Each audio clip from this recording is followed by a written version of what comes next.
주님이 주시는 말씀 신명기 17장 18절에서 20절까지 말씀인데요, 우리 한 절씩 읽고 20절은 다 같이 읽도록 하겠습니다. 제가 먼저 18절 말씀 읽습니다. 그가 왕위에 오르거든 율법서의 등사본을 레위 사람 제장 앞에서 책에 기록하여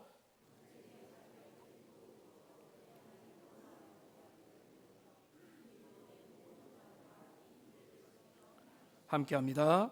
그리하면 그의 마음이 그의 형제 위에 교만하지 아니하고 이 명령에서 떠나 좌로나 우로나 치우치지 아니하리니 이스라엘 중에서 그와 그의 자손이 왕위에 있는 날이 장구하리라. 아멘. 할렐루야.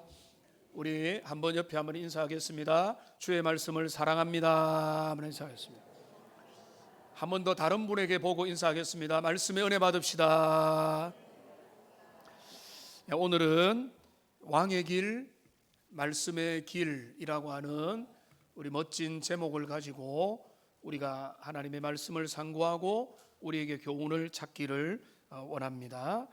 여러분, 리더십은 어제나 오늘이나 언제나 중요합니다. 한 나라, 한 공동체, 한 시대에 앞장서 있는 리더가 얼마나 지혜롭고 얼마나 좋은 리더십을 가졌느냐, 아니면 악한 리더십으로 우둔한 리더십으로 있느냐에 따라서 그 개인과 국가와 그 시대의 운명이 달라지기 때문에 그렇습니다. 그래서 우리 동서고금을 보면 여러분 일종의 제왕학이라는 게 있습니다.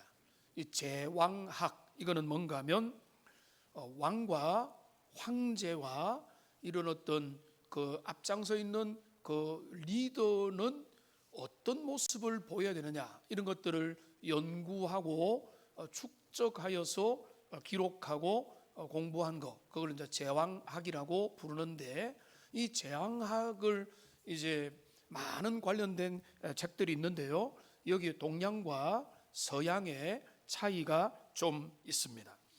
동양의 제왕학은 한마디로 말하면 이런 겁니다. 수기지인. 이 수기지인은 쉽게 말하면 나를 먼저 다스린다라고 해서 도덕과 마음을 수양하고 내면의 안정과 질서를 따라서 모든 것들, 내가 이제 그 가화만사성, 먼저 나를 돌아보고 나를 다스릴 때 또 다른 사람을, 나라를 다스릴 수 있다. 이게 동양의 가치관입니다.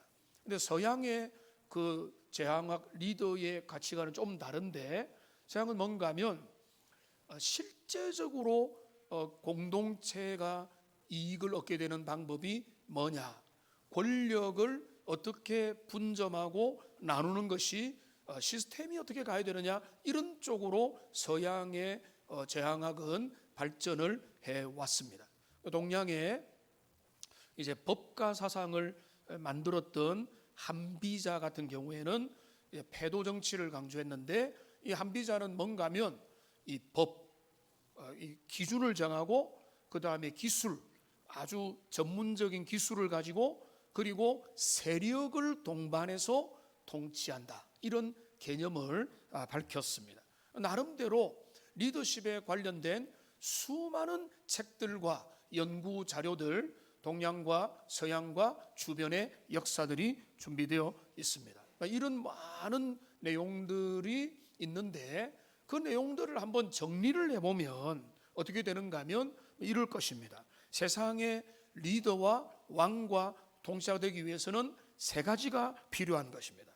첫째는 뭔가 하면 강력한 군사력이 필요하고요, 둘째는 풍부한 재력이 필요하고, 셋째는 화려한 인맥이 필요합니다. 화면에 띄워주시면 여기에 보면은 강력한 힘, 풍부한 물질과 그 창고, 그리고 화려한 인맥, 네트워크. 그런데 이게 예전에 그 왕정의 시대에, 그 예전에 황제 시대에 필요한 게 아니라 오늘날에도 가만히 이걸 바꾸면, 사람들이 화면에 계속 띄워주면은요, 어떻게 바뀌는가 하면 이 강력한 군사력은 최고의 스펙으로 바뀌고 풍부한 재력과 물질은 오늘날 개인의 삶에서는 높은 연봉으로 대치가 되는 것이고, 화려한 인맥과 네트워크는 사회적 영향력, 소셜 파워로 이렇게 오늘날에도 치환이 되어서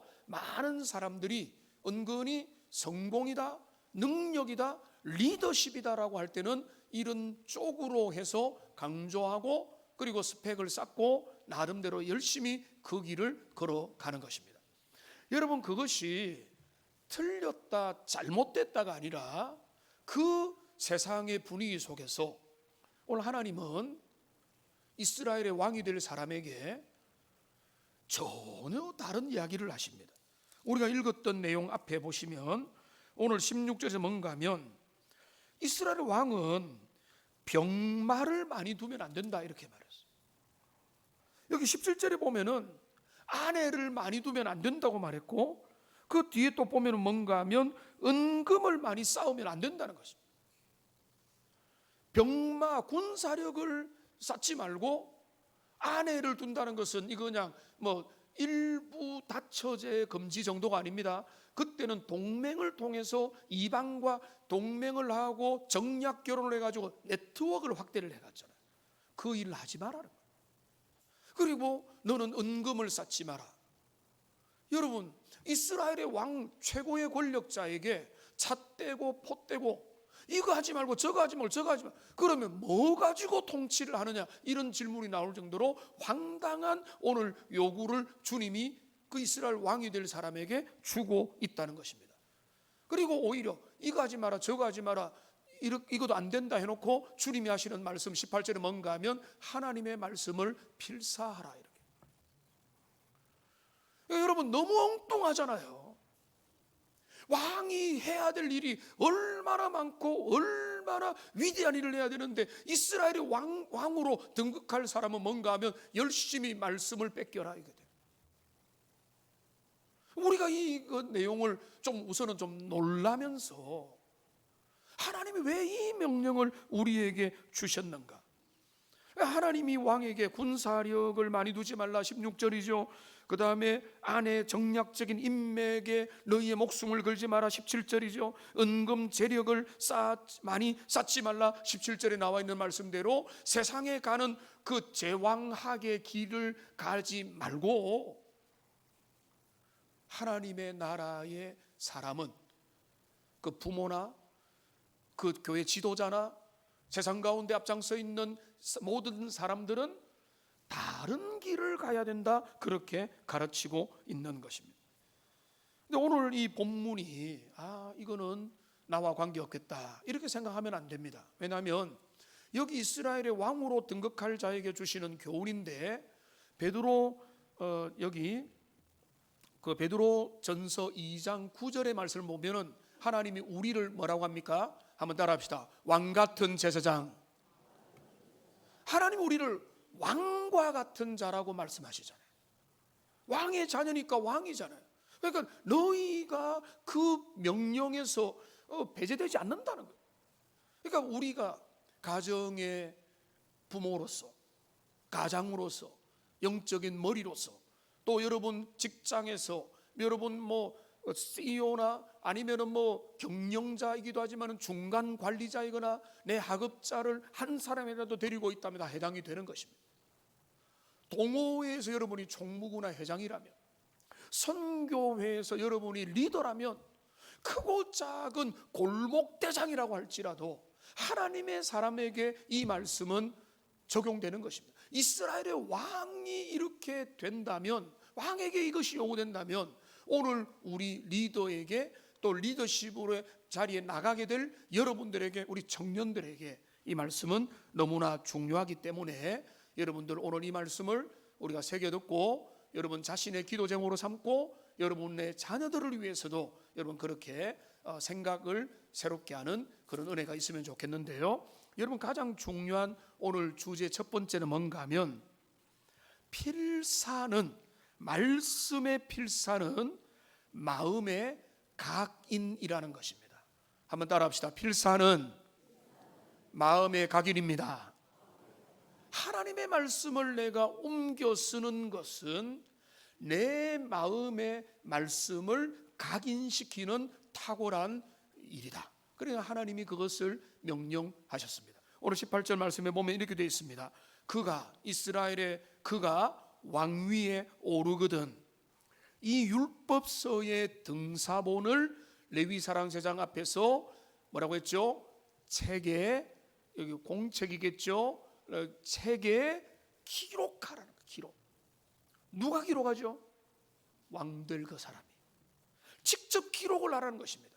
그러니까 이 말씀을 정성껏 옮겨 쓰는 행위는 밑에 나와 있습니다. 가장 느린 독서이면서 우리의 내면과 우리의 마음의 신비에 말씀을 새겨놓는 거룩한 작업이라고 하는 것입니다.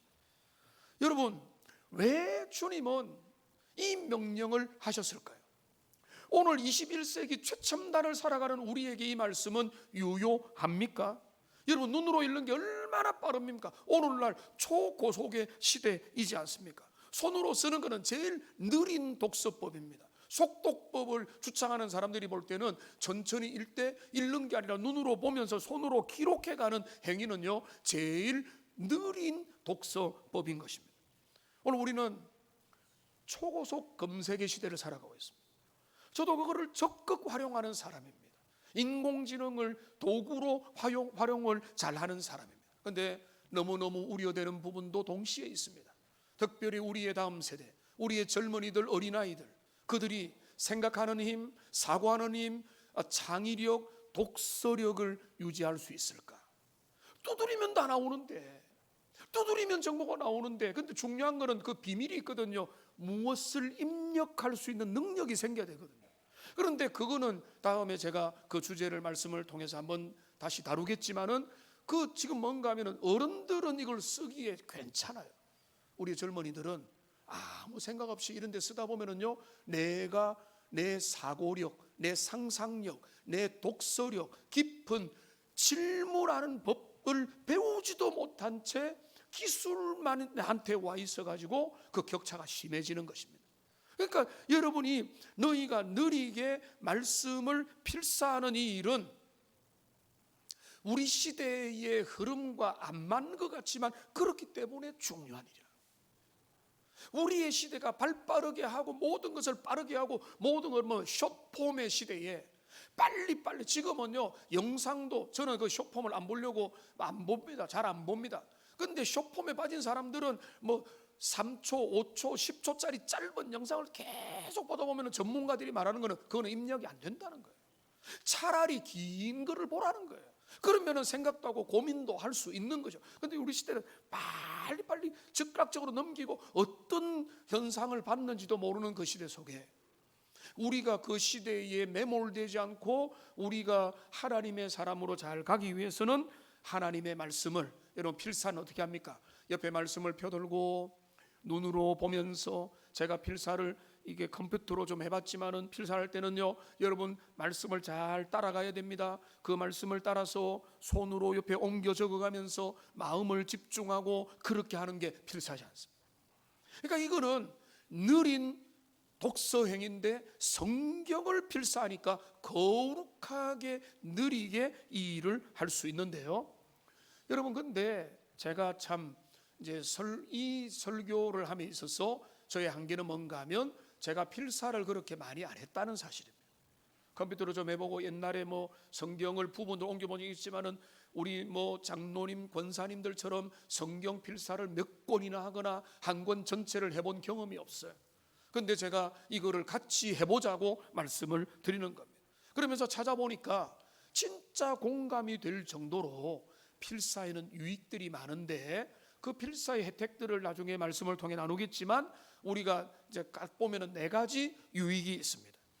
말씀을 필사할 때 당연히 첫째는 뭔가 하면 하나님의 말씀을 더 깊이 묵상하고 몸으로, 영혼으로, 마음으로 체득하게 되는 것입니다. 말씀이 내 것이 되는 거예요. 그다음에 두 번째는 뭔가 하면 그렇게 하다 보면은 여러분 근데 이거를 내가 뭐 TV 틀어놓고 음악 틀어놓고 이야기하면서 가만히 있어봐 좀 적을게 적다가 말고 이렇게 해서는 그게 유익이 없어요. 조용히 나만의 시간에 아니면 공동체 가정에서 함께 고용히 폰도 멀리하고 그 필사의 과정에 집중하다 보면은 두 번째 유익이 당연히 생기죠. 영적인 집중력이 생겨요. 그리고 인내를 하게 되죠. 삐뚤삐뚤한 것도 잘 쓰게 하고, 우리가 그거 가지고 교육자들 회의했는데 좋은 아이디어가 나왔어요. 이렇게 저는 생각을 못했던 거예요. 뭔가 하면 이번에 필사를 같이 해서 필사한 것 중에 제일 정성껏 기록한 내용을 교육자들이 좀 심사해 가지고 시상도 하자. 너무 좋아요. 저는 무조건 탈락입니다. 최선을 다하겠지만은 필체가 받쳐주지 않는데, 근데 정성껏 쓰다 보면은 거기에 내 마음이 쏟아지고 집중력이 생기고 좀 인내도 생기고 호흡도 길어지는 거죠. 그러다 보면 세 번째 유익이 있습니다. 정서적으로 안정이, 평안하고 고요하게 내 내면이 하나님 앞에 정갈하게 이렇게 안정되는 은혜가 생기고요. 그리고 네 번째 유익은 뭔가 하면 이것을 가족이 함께하고 자녀들이 보면서, 어린아이가 엄마 뭐해? 네, 하나님의 말씀을 내가 옆에 옮겨 쓰고 있다. 가족과 같이 하다 보면은 이것이 거룩한 가정의 가문의 좋은 전통을 함께 남겨주는 좋은 유익들이 생기게 되는 것입니다. 여러분 놀랍죠? 저는 이 본문에서 과거에부터 참 놀랐던 게 뭔가 하면, 하나님이 이걸 누구에게 말하는가 하면 선지자에게 말한 것도 아니고 제사장 지파에게 말한 것도 아니고 하나님의 종에게 말한 게 아니라 누구에게죠? 왕에게 말했어요. 그가 왕위에 오르거든. 그 이스라엘의 왕, 하나님의 나라의 지도자, 주님의 나라의 지도력. 그러니까 쉽게 말하면 이 왕과 좀 다르지만은 교회, 하나님의 나라 교회의 목회자, 중직자, 장로님들은 필수로 당연히 해야 되고, 모든 주님의 교회 리더십의 자리에 있는 자에게 원했던 것입니다. 그러니까 이 말은 무슨 말인가 하면, 이스라엘의 최고의 하나님의 나라의 지도자는 말씀의 통치를 받아야 된다. 하나님의 지도자는 세상의 기술력과 세상의 전문성과 세상이 환호하는 리더십과 세상이 환호하는 힘과 권력과 네트워크로 주님의 교회를 지배하지 말라는 것입니다. 앞에 말해서 이거 하지 말고 저거 하지 말고 저거 하지 말고. 그러니까 교회 지도자는 때로 보면은 너무, 때로 보면 인간적인 관점에 보면 한심하죠. 저도 그렇잖아요. 목회자가 뭐 세상적으로 볼 때 잘하는 게 뭐가 있습니까? 그런데 주님이 우리에게 원하는 게 뭔가 하면, 가만히 말씀을 보니까 하나님은 세상의 사람들이 추구하는 리더의 길로 가면은 망한다고 말하고 있는 거죠. 그러니까 주님이 우리에게 경고하는 것이 뭔가 하면, 이 칼빈이 이 본문을 뭐라고 주석했는가 하면, 여기 부분 인용인데, 왕이라고 할지라도 하나님 앞에서는 그저 그 입의 말씀에 귀를 기울여야 하는 학생에 불과하다. 왕이 율법을 뺏겨 쓰는 행위는 자신은 법의 집행을 하는 사람이지만은 법 위에 군림하는 초법적인 존재가 아니라 법의 지배를 받는, 말씀의 지배를 받는, 말씀의 다스림을 받는 한 사람의 시민일 뿐이다. 이거를 왕이 기억을 해야 된다. 지도자가 기억을 해야 된다.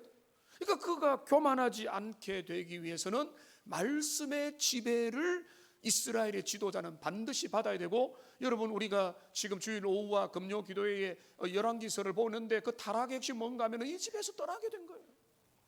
이 말씀에서 떠나게 되면은 자기 마음대로 세상껏 북이스라엘을 기웃거리고 이방에 기웃거리고 동맹 맺다가 망하게 되고 하나님의 심판을 자초합니다. 그러니까 여러분 보십시오.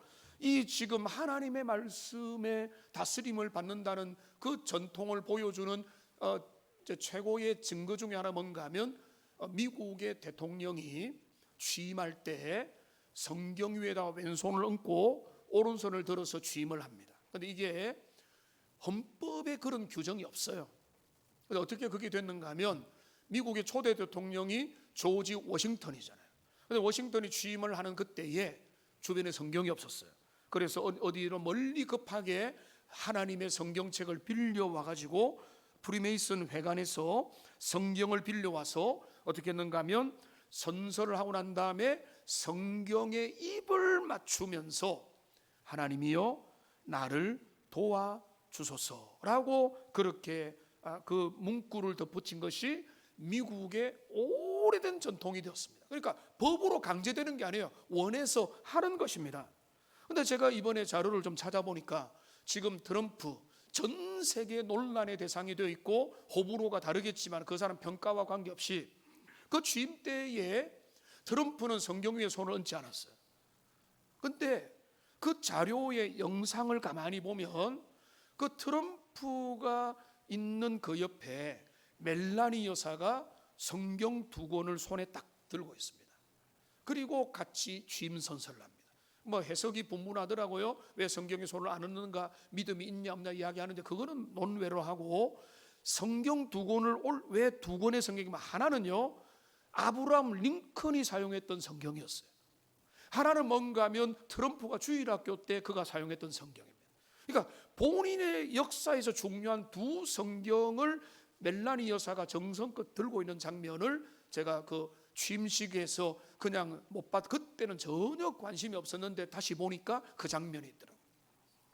자, 그러니까 근데 미국이 청교도의 신앙의 기반으로 세워졌고 그들이 어떤 통치를 했는가 하면 하나님의 말씀의 지배를 받는 나라, 마태복음 5장에 나오는 시티 온 더 힐, 언덕 위의 도시, 언덕 위의 도시가 숨기우지 못할 거라고 하는 거룩한 도시 사상의 영향을 받아서 그들은 그 도시를 세우기 원했던 거예요. 지금은 너무 많이 멀어져 있고 지금은 뭐 이민자도 많고 여러 개 많아 너무 많이 멀어져 있지만 원래 개념은 그런 것입니다. 그런데 중요한 것은 뭔가 하면은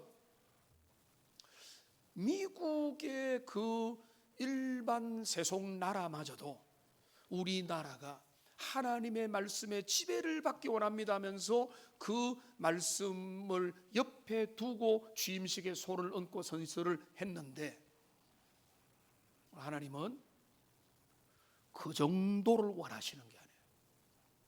성경 들고 선서하라가 아니라 말씀을 옆에 두고 뺏겨서 그것을 19절을 보세요. 평생에 너희 앞에 두고라고 말했어요. 말씀을 옆에 가까이 두고 말씀 앞에 선언 한번 했다고 하는 게 그거는 의미도 있지만 그게 본질이 아니고 본질은 뭔가 하면 말씀의 지배를 받는 지도자를 원했던 것입니다. 세상에 기우다고 여기 기우 저기 기우 돼가지고 이런 원리 저런 원리 다 받아들여가지고 세상과 비슷한 하나님의 교회를 세우는 게 아니고 그 통치를 하는 게 아니라 주님의 말씀이 다스리는 말씀의 원리가 지배하는 게 교회 지도자의 최고의 덕목이 되어야 된다. 하나님은 그것을 우리에게 요청했던 것입니다. 그러니까 이것이 중요하죠. 하나님의 이스라엘 나라가 그런 나라가 되기를 원했던 것입니다. 그러니까 그 나라의 최고 지도자인 왕은 그 왕은 하나님의 말씀의 다스림을 받아야 그의 통치가 나중에 나오겠지만 교만하지 않고 타락하지 않고 자기 뜻대로 가지 않고 말씀의 인도를 따라 가게 되어 있다는 것입니다. 두 번째 또 중요한 거는요, 하나님의 말씀을 필사하여 가까이 둘 뿐만 아니라 여기 보면은 좀 흥미로운 구절이 있습니다.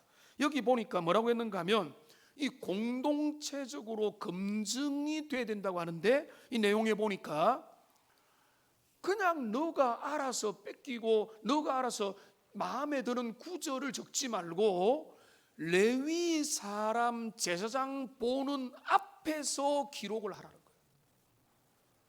레위 사람 뭔가 하면 영적인 지도자고 하나님의 말씀과 진리를 검증해 줄 그 공동체 검증의 사람이라고 본다면 왕이 정대 권력자지만 레위 사람이라는 영적 권위자 옆에서 그거를 옆에 이게 이제 보는 앞에서 기록을 하라는 것입니다. 왜 그랬을까요? 왜 레위 지도자 앞에서 내가 절대 권력자면 그 사람 필요 없다 이렇게 가야 되는데 그게 아니라 레위 이 제사장 앞에서 기록하라는 것은 뭔가 하면 쉽게 말하면 내가 복음을 방지하기 위한 것입니다. 여러분 내가 복음이 많잖아요. 여러분 우리가 보면은 성경 중에서 내가 좋아하는 말씀만 쏙쏙 좋아하잖아요. 어려운 말씀, 까다로운 말씀, 나를 부담스럽게 하는 말씀은 피하고 싶잖아요. 그러니까 지금 이스라엘 왕이 생각할 때 필사를 하다가 아내를 많이 두지 말고, 이게 내한테 유리하나 불리하나, 아내를 많이 두면 매력도 있는데 하면서 빼버리고, 말과 군병을 많이 두지 마라, 이러면은 우리가 안 돌아갈 건데 이거는 뺏기지 말고, 은급을 많이 잡지 말고, 내 돈 좋아하는데 이런 거 지금 내가 기록할 때 생략해야지, 이런 내가 복음의 유혹이 넘쳐 흐르게 될 위험이 있다는 거죠. 그러니까 우리가 여러분 좀 죄송합니다. 저도 그렇게 안 하려고 하지만, 저도 그럴 수 있지만은, 우리 강단이 타락하는 증거는 뭔가 하면 듣고 싶은 말씀만 골라서 전하려고 하는 거죠. 그러니까 제가 계속해서 실험하는 것 중에 하나 뭔가 하면, 여러분이 듣고 싶은 말씀만 안 전하잖아요. 성경을 차례대로 전하려고 애를 쓰는 이유도 뭔가 하면, 우리 말씀은 66권이 전체가 좋은데 나는 10편 23편이면 충분해. 나는 요한복음 10장이면 충분해. 고린도서 13장만 있으면 되잖아. 여러분, 하나님이 우리에게 66권을 다 줬는데 왜 우리는 그 중에서 좋아하는 몇 구절만 가지고 이 구절이면 좋다고 하면서 그 얕은 물가에 있어야 됩니까? 그러니까 주님은 우리에게 주신 그 말씀을 내가 골라서, 나는 빌립보서 4장 16절이 좋으니까 그 구절만 필사할래, 은혜로운 구절만 뽑아서 할래, 그거는 초급자에게, 초신자에게 도움은 되겠지만은, 제사장 앞에서, 공동체 앞에서 그 일을 하라는 것은 네가 하고 싶은 말만 골라가지고 적지 마라. 하나님의 말씀을 처음부터 차례대로, 물론 여기 나와 있는 말씀은 모세 오경을 기록하라는 거였죠. 이때 신약도 없었으니까. 근데 오늘 우리로 보면은 하나님의 말씀을 너 취향에 맞는 대로 골라서, 나는 이거 적을래요, 나는 10편 23편 안 적으면은 성경 필사에 참여하지 않을래요, 이런 것은 잘못된 대로, 하나님의 말씀을 우리가 두루두루 받으면서, 때로는 여러분 중에는 어쩌면 레위기를 적어야 될 분이 있어요. 잘못 끌렸네, 이렇게 하는 게 아니라, 내가 주님의 말씀 앞에서 내가 그 말씀이 주시는 교훈과 책망과 바르게 함과 의로 교육하기를 두루두루 받아서 누리게 되는 것입니다. 자, 그런데 여기 보면 이중 검증이 되어 있어요. 왜 이중 검증인가 하면, 여기 보십시오. 그가 기록할 내용은 뭡니까? 우리 18절을 보십시오. 그가 기록할 내용은 뭔가 하면, 이 율법서의 등사본을 책에 기록하는 것입니다. 아무 것이나 불교의 법화경을, 유교의 경전을 뺏기는 게 아니라 하나님의 말씀의 등사본을, 그러니까 우리 쉽게 말하면은 개역개정, 하나님의 성경 한국 개역개정판을 등사를 하여 그거를 기록을 한다는 것입니다. 그러니까 원본이 있습니다. 우리가 기록해야 될 텍스트가, 주 경건 텍스트가 있고, 이게 이제 첫 번째 검증이죠. 내가 아무거나 뺏기는 게 아니에요. 말씀이라는 원본이 있고, 그 다음에 사람들이 함께하는 공동체, 제사장 앞에서 기록한다. 여러분, 이게 두 가지입니다. 근데 우리가 그렇잖아요. 자, 성경을 지금 출애굽기를 읽고 있는데 성경 일독을 해나가자, 교회에서 하지 않으면 열심히 읽읍시다, 오랜 일동합시다 라고 하면은 좀 발동이 걸리잖아요. 그리고 같이 합시다, 우리 체크 한번 합시다 하면 더 잘하잖아요. 그게 뭔가 하면 서로가 크로스 체크를 해주기 때문에 그렇습니다. 우리는 개인적으로 하다 보면은 작심삼일이 되고, 좀 하다가 피곤하고 다른 할 일이 많고 일이 생각나고, 누구도 나의 읽거나 그만두는 일을 알지 못하는데, 하나님 외에는 알지 못하는데 이 일에 대하여 열의가 떨어질 수 있죠. 그러니까 공동체가 같이 하면 함께 마음을 두고 함께 격려하며 서로가 같이 이 프로젝트를 할 수 있다는 것입니다. 아프리카 속담에 잘 아는 말이 있죠. 빨리 가라면 혼자 가고 멀리 가려면 함께 가야 된다. 그러니까 제가 우리 공동체 필사 프로젝트를 3월부터 하려고 하는데요, 2월 한 달 동안 신청을 받고, 여러분 겁먹지 마세요. 우리 교육자 회의하다가 교육자들이 겁먹은 이야기를 들었습니다. 어떤 겁인 줄 아세요? 올 한 해 내가 사역을 전폐해도 성경 한 권 못 쓸 건데 라고 하는 겁이었어요. 여러분, 성경 한 권 쓰라는 게 아니에요. 1인당 3, 4, 5월 3달 동안 10장을 쓰는 겁니다. 10장. 근데 그 분량도요, 10편 119편 얼마나 깁니까? 그러면 그거는 몇 장으로 치주고 이런 식으로 해가지고 분배를 해서 신청을 받을 겁니다. 제가 창세기 1장부터 10장까지 할 겁니다. 그런데 한 100여 명이 참여하면은요 10장씩 하면 다 돼요. 참여가 부족하면은요 제가 20장, 30장 써야 될 수도 있어요. 근데 오히려 여러분이 더 적극적으로 참여하면 오히려 주일학교부터 초신자로부터 해가지고 10장이 5장으로 줄어들 수가 있어요. 그러니까 저와 우리 중직자들과 재직들은요 필참을 하는 것이고, 제가 주일학교도 사역자들과 공유를 했는데 우리 유치부는 제외입니다. 글을 못 적으니까. 근데 초등부부터 해서 어른에 이르기까지 모든 세대 모든 성도가 이 말씀 필사에 동참을 해서 하나님의 말씀을 3개월에 10장 정도를 적는 일은 저는 누구라도 할 수 있다고 여기기 때문에 이거를 돈도 많이 안 들이고 공동체가 함께해서 하나의 완성된 필사 성경을 이제 하나님 앞에 드리는 겁니다. 이게 우상이 아니죠. 이거 뭐 이 필사 성경을 완성하면은 그 성경이 뭐 기이한 능력을 발휘합니까? 그런 게 전혀 아니라 우리 공동체가 함께 서로가 그 필기를 해서 말씀 한 권을 주님 앞에 만들어 드리는 거예요. 함께 앞에서 전시도 하고요. 좋은 의견이 나왔습니다. 말씀을 정성껏 제일 한 몇 명을 뽑아가지고 또 개인 시상도 하고 함께 기뻐하는 그런 일들을 하게 될 것입니다. 근데 오늘 본문에 보면 참 중요한 것은 뭔가 하면 필사가 우리에게 시간 낭비이고 혜택이 별로 없고 왜 그걸 해야 되는지 의미가 명확하지 않으면 그 일을 할 필요가 없죠. 근데 제가 말씀을 보니까 너무 유익이 큰 거예요. 목사님 또 너무 이렇게 뭐 과장하신다. 여러분 들어보세요. 과장이 절대 아니에요. 오늘 본문에 보면은 4가지 탁월한 혜택들이 있습니다. 하나님의 말씀을 필사하고 가까이하여 옆에 하는 인생들에게 주는 필사와 말씀을 가까이하는 사람의 열매들이 4가지인데요. 첫째는 뭔가 하면 19절에 보십시오. 뭡니까? 여호와 경외하기를 배울 수 있는 것입니다. 딱 첫째 화면에 띄워주셔야죠. 하나님을 경외하기를 배우는 거예요. 최고의 혜택이잖아요. 하나님의 말씀을 가까이하여 읽고 묵상하고 마음에 새기는 필사행위를 하고 그것을 내 가까이 둘 때는 뭡니까? 그 말씀이 주는 제일 탁월한 넘버원이 뭔가 하면 여호와가 어떤 분인지 알고 그분의 신실함과 그분의 은혜와 그분의 신비를 알고 그분을 배우게 되는 최고의 일이 되는 거예요. 시편 145편 1절 같이 한번 읽어보겠습니다. 왕이신 나의 하나님이여 내가 주를 높이고 영원히 주의 이름을 송축하리이다. 여러분 이거 누구의 고백인지 아세요? 다윗의 고백이에요. 다윗이 누굽니까? 왕이잖아요 그 당시에. 근데 왕인 다윗이 하나님을 뭐라고 부릅니까? 왕이신 나의 하나님이요. 저는 이거를 오래전부터 묵상하면서 저는 이게 다윗의 성공의 비결인 것 같아요. 그런 지상의 왕으로 있으면서 그런 하늘의 왕을 잊은 적이 없어요.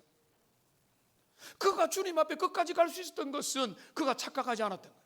그러면서 그는 고백합니다. 왕이신 나의 하나님, 내가 왕위 있다 할지라도 나의 왕은 하나님이십니다. 인정한 거예요.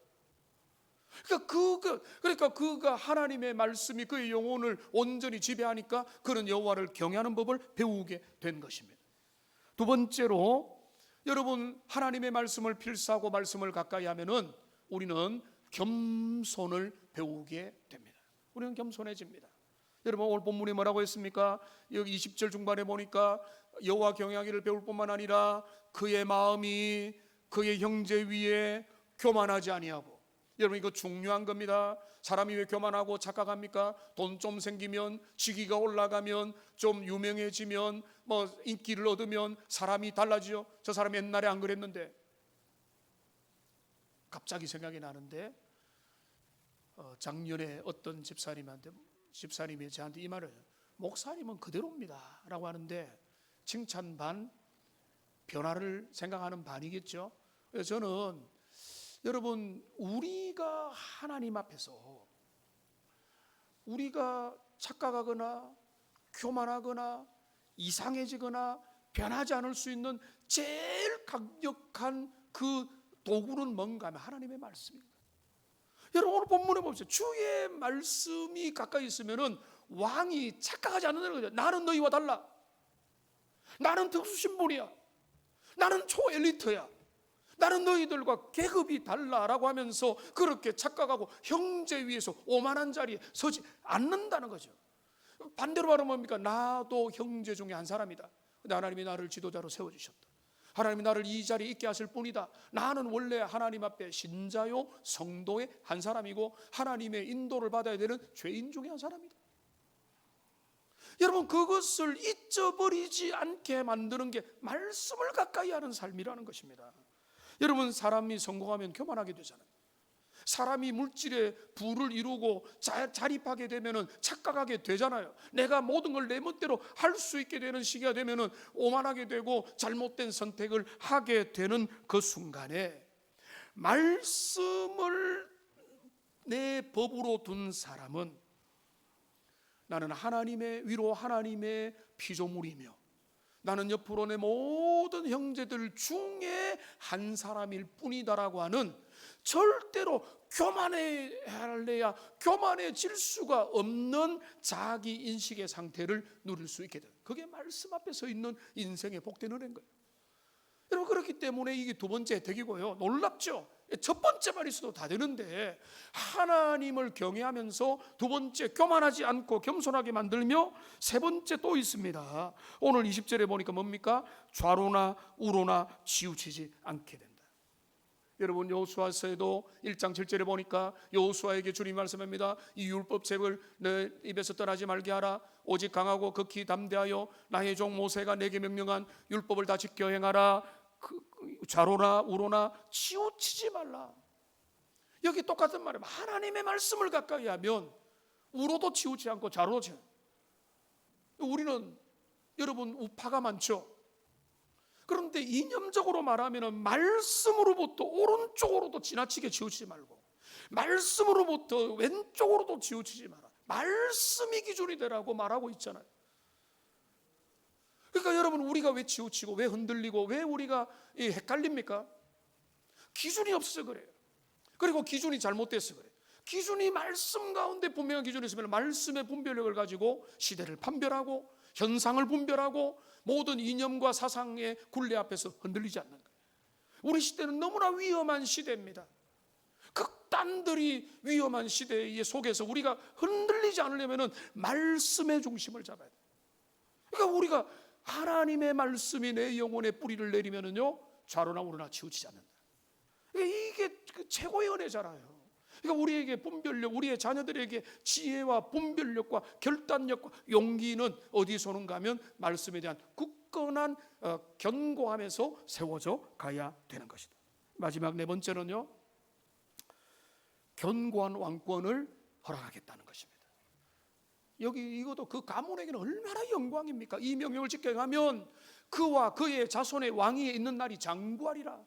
내가 그 영향력과 그 모든 리더십을 지속시켜 주겠다는 거예요.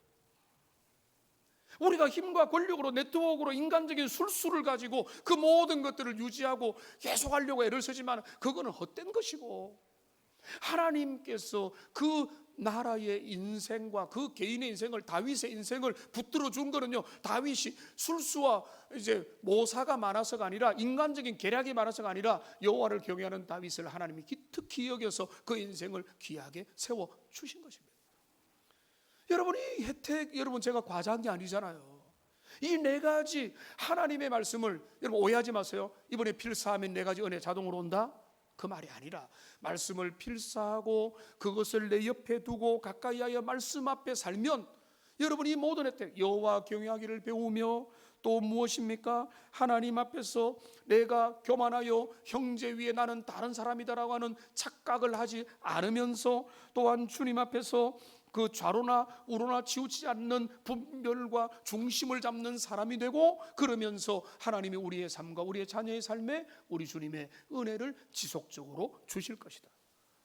그러니까 그 출발이 말씀 사랑이고 그 말씀 사랑에 보여주는 중요한 내용 중에 하나 뭔가 하면 성경 필사라는 거예요. 공동체가 그 일을 하기 원합니다. 그래서 우리가 이런 놀라운 유익들이 같이 있기 때문에 확신을 가지고 저와 여러분이 함께 가자. 그 2월에 함께 우리가 함께 오리엔테이션을 하고 나누면서 3월부터요 함께 여러분 통일된 용지를 드릴 거예요. 그리고 그 용지에다가 여러분이 정성껏 자신에게 할당받은 내용들을 한 3개월에 10장이면 여러분 그렇게 심하게 어렵지는 않을 것 같아서 그렇게 우리가 하니까 같이 다 참여하여서 혜택을 누리기를 원합니다. 이 말씀을 여러분 오늘 본문의 말씀을 정리해 봅시다. 하나님은요 이스라엘 왕에게 화려한 성공이나 스펙을 요구하지 않으십니다.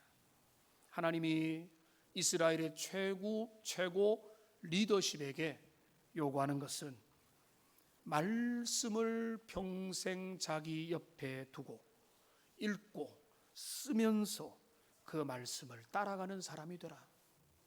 이게 기준이고 이게 원리고 이게 형통의 길이고 이게 이스라엘 왕이 가야 될 숙명의 길인 것입니다. 이것을 오늘 우리에게 적용이 되어서 여러분 이번에 이제 작게는 전략적으로 공동체 필사에 함께 각자 분량에 맞게 참여해 가면서 하나님의 말씀을 가까이 하는 그 은혜의 시절을 함께 경험하고 그래서 받아 누리면서 우리가 일평생 이 4가지 혜택들, 복락과 유익들을 내 것으로 만드는 복된 저와 여러분의 모든 인생이 다 되시기를 주님의 이름으로 축복합니다. 기도하겠습니다. 살아계신 하나님 아버지,